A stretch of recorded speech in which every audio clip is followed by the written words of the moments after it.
Tenemos que tener en cuenta que hay tres formas de cortar la tela. Cortarla al hilo, a contrahilo o al bies.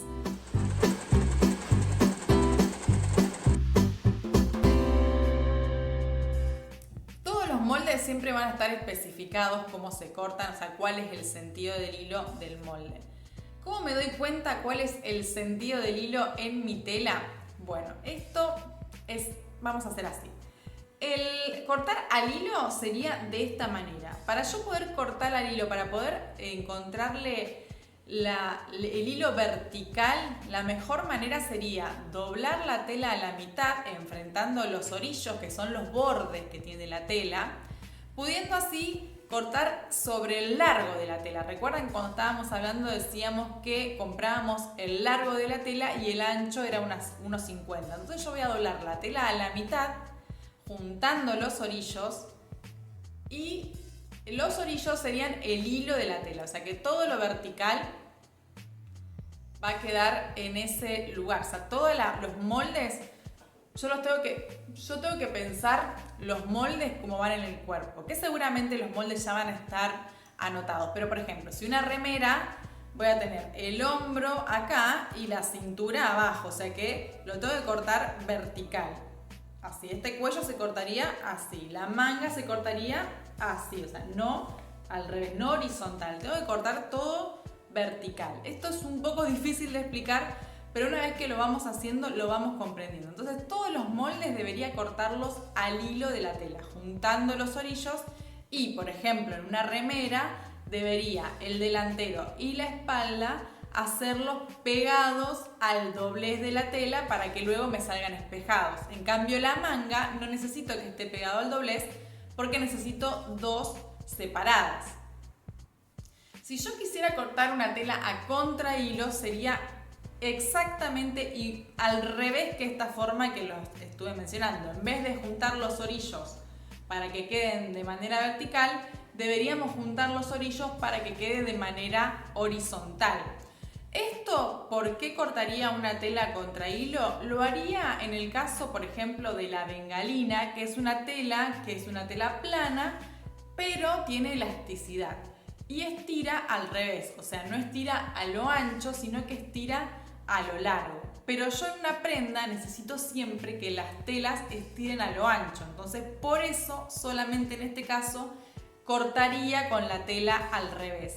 Pero siempre voy a estar cortando como en ángulos rectos. No lo voy a cortar torcida la prenda porque después a las piezas, porque después cuando haga la prenda va a tender a torcerse. Entonces siempre tengo que cortar con las direcciones de mi hilo, sea al hilo o a contrahilo.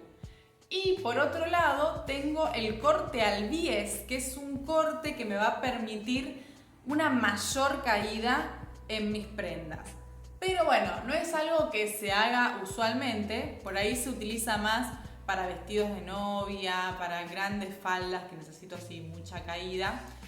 Pero vamos a poner acá la imagen de cómo sería cortar al bies.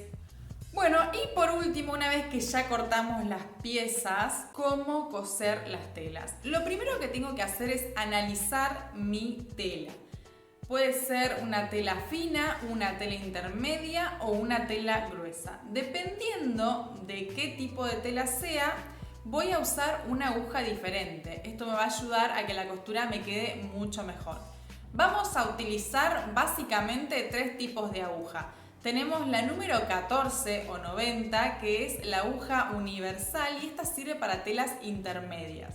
Si además mi tela es de un grosor intermedio, pero a su vez se estira, voy a usar una aguja punta bolita. Si mi tela es más finita, podría usar una aguja número 11 o 75 o incluso 9, que es un poquito más chiquita, o 70, más finita que más chiquita. Y en cambio, si la tela es más gruesa, como una gabardina o un jean o incluso una cuerina, podría usar una aguja número 16. En todos los casos podemos utilizar punta bolita para telas que se estiren demasiado. Por otro lado, el largo de la puntada también me puede ayudar a coser diferentes tipos de tela. yo puedo usar una puntada más corta para telas más finas y una puntada más larga para telas más gruesas. En mi caso, que mi máquina tiene como 4 opciones de largos de puntadas, generalmente yo utilizo la aguja número 14 y la puntada número 3 porque generalmente coso telas intermedias. Siempre también tengan en cuenta qué tipo de máquina tienen y qué tipo de telas se banca a coser. Entonces también a la hora de comprar telas no se vayan a comprar algo demasiado grueso o demasiado fino o demasiado elastizado que su máquina no pueda resistir. Entonces más vale elegir telas teniendo en cuenta su tipo de máquina y el tipo de agujas que puedan manejar.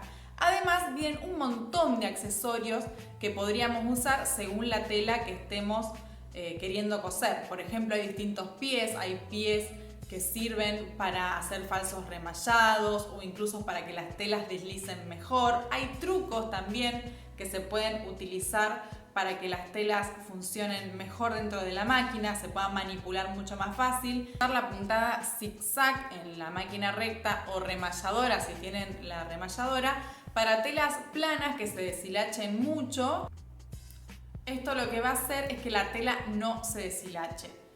Si tengo una tela muy elastizada, yo uso la puntada recta si no tengo remalladora. Si tuviera la remalladora con telas que se estiran mucho, va a ser mucho mejor coser con la remalladora. Y si no, podemos hacer unas puntadas rectas y si quisiéramos podríamos en los bordes hacer zigzag, pero no coser directamente con el zigzag porque si no nos va a quedar un poco abierta la costura. En cambio, si coso elásticos, sí podría usar zigzag. Esta es una puntada más resistente y va a hacer que el hilo no se corte cuando esté cosiendo. Antes de coser voy a prender las partes con alfileres y solo si necesito podría hilvanar, que es una costura previa a mano, para corroborar o para poder sujetar bien las partes que voy a coser y que no se me muevan dentro de la máquina. Pero esto solo si es necesario, si no vamos a perder demasiado tiempo. Solamente sujetando con los alfileres y sacándolos, retirándolos mientras vamos cosiendo, podríamos coser perfectamente. Hasta aquí el video de hoy, un montón de data tienen para procesar, espero que les sirva y si tienen preguntas no duden en dejarme sus comentarios o en escribirme en Instagram y ahí poder generar todavía más videos y poder responder sus preguntas. Muchas gracias por llegar hasta aquí, los quiero mucho, nos vemos en el próximo video, adiós.